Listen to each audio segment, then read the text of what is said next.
കുഞ്ഞിളം കൈകൾ കൂപ്പി ഹല്ലേലൂയ ഞങ്ങൾ പാടാം, ഈശോയെ നീയൊന്നു വാവാ, കൂടെ കളിക്കാൻ വാവാ. പണ്ട് ഈ പാട്ടിന് ഞാനും മാലാഖയായിട്ടൊക്കെ ഒരുങ്ങി ഡാൻസൊക്കെ കളിച്ചിട്ടുണ്ട്. എനിക്ക് മാലാഖ ആകണ്ടേ, ഞാൻ പാടുന്ന ടീമിൻ്റെ കൂടെ ചേർന്നോളാവേ എന്നൊക്കെ ഞാനും കുറേ പറഞ്ഞതാ. പക്ഷേ എൻ്റെ പാട്ടിൻ്റെ കൂടുതലും ഉണ്ടാവാം ടീച്ചർക്ക് ഒരേ നിർബന്ധം, ഞാൻ മാലാഖയായിട്ട് 4 സ്റ്റെപ്പ് തന്നെ ചെയ്താൽ മതിയെന്ന്.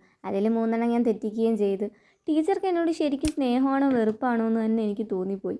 പക്ഷേ ടീച്ചർ മോളുടെ ഡ്രസ്സൊക്കെ കൊണ്ടുവന്ന് എനിക്ക് തന്നു, വെള്ള ഫ്രോക്കൊന്നും ഇല്ലാത്തതുകൊണ്ട്. പക്ഷേ അതിൽ ചിക്കൻ കറിയും പറ്റിച്ച് ആരും അറിയാതെ ഞാനത് തിരിച്ചു കൊടുക്കേണ്ടി വന്നു. ഇന്നത്തെ നമ്മുടെ കമ്മൽ എല്ലാ മാലാഖ കുഞ്ഞുങ്ങൾക്കും വേണ്ടിയിട്ടുള്ളതാണ് കേട്ടോ. ഇനിയിപ്പോൾ എല്ലാ മാലാഖയുടെ തിരക്കായിരിക്കും. വെള്ള ഫ്രോക്കൊക്കെ ഇട്ട് നല്ല ക്യൂട്ടായിട്ട് പള്ളിയിലെ ജാഥയ്ക്കും സ്കൂളിലെ പ്രോഗ്രാമിനും എന്തെല്ലാം കാണണം. അപ്പോൾ ഇതുപോലെയുള്ള കുഞ്ഞു കമ്മലൊക്കെ ട്രൈ ചെയ്ത് നോക്കുക. ഇഷ്ടപ്പെട്ടാൽ ലൈക്ക്, കമൻറ്റ്, ഷെയർ ഒക്കെ ചെയ്യുക. ഈ ബോക്സിൻ്റെ ലിങ്ക് താഴെ കൊടുത്തേക്കാം.